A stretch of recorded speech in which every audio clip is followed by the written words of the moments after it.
أعوذ بالله من الشيطان الرجيم.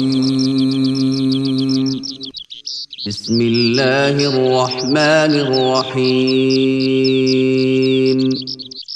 تبارك الذي بيده الملك وهو على كل شيء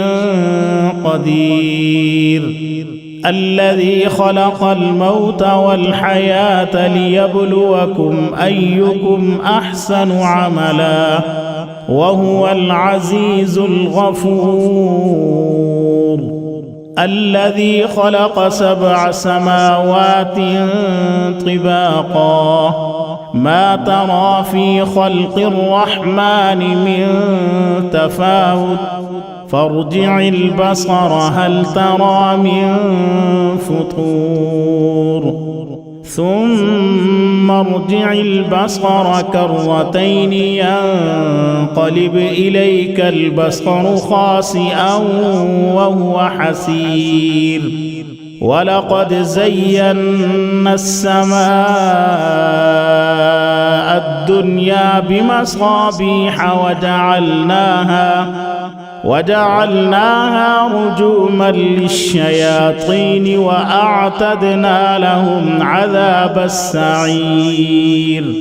وللذين كفروا بربهم عذاب جهنم وبئس المصير. إذا ألقوا فيها سمعوا لها شهيقا وهي تفور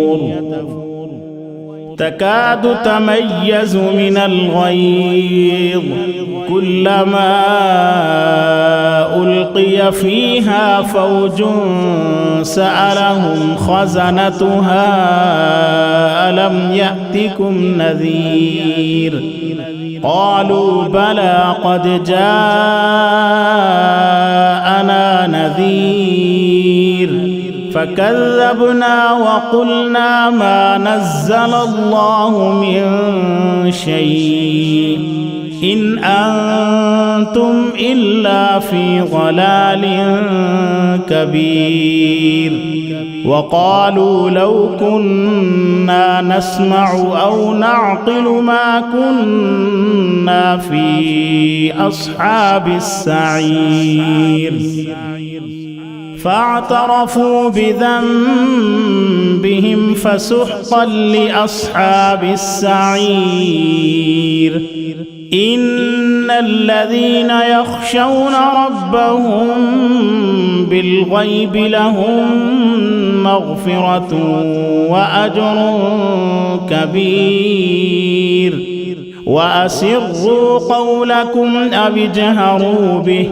إنه عليم بذات الصدور. ألا يعلم من خلق وهو اللطيف الخبير. هو الذي جعل لكم الأرض ذلولا فامشوا في مناكبها وكلوا من رزقه وإليه النشور. أأمنتم من في السماء أن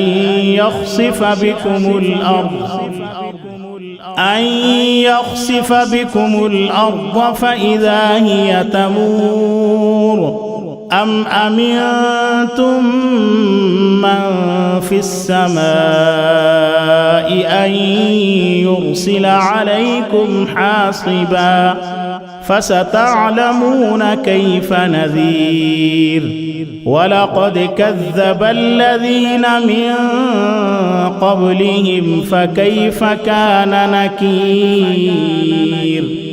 أولم يروا إلى الطير فوقهم صافات ويقبضن ما يمسكهن إلا الرحمن إنه بكل شيء بصير. أمن هذا الذي هو جند جند لكم ينصركم من دون الرحمن إن الكافرون إلا في غرور أمن هذا الذي يرزقكم إن أمسك رزقه بل لجوا في عتب ونفور أفمن يمشي مكبا على وجهه أهدى أمن يمشي سويا على صراط مستقيم قل هو الذي أنشأكم وجعل لكم السمع والأبصار والأفئدة قليلا ما تشكرون قل هو الذي ذرأكم في الأرض وإليه تحشرون ويقولون متى هذا الوعد إن كنتم صادقين قل إنما العلم عند الله وإنما أنا نذير مبين فلما رأوه زلفة سيئت وجوه الذين كفروا وقيل هذا الذي كنتم به تدعون قل أرأيتم إن أهلكني الله ومن معي أو رحمنا فمن يجير الكافرين من عذاب أليم قل هو الرحمن آمنا به وعليه توكلنا فستعلمون من هو في ضلال مبين قل أرأيتم إن أصبح ماؤكم غورا فمن يأتيكم بماء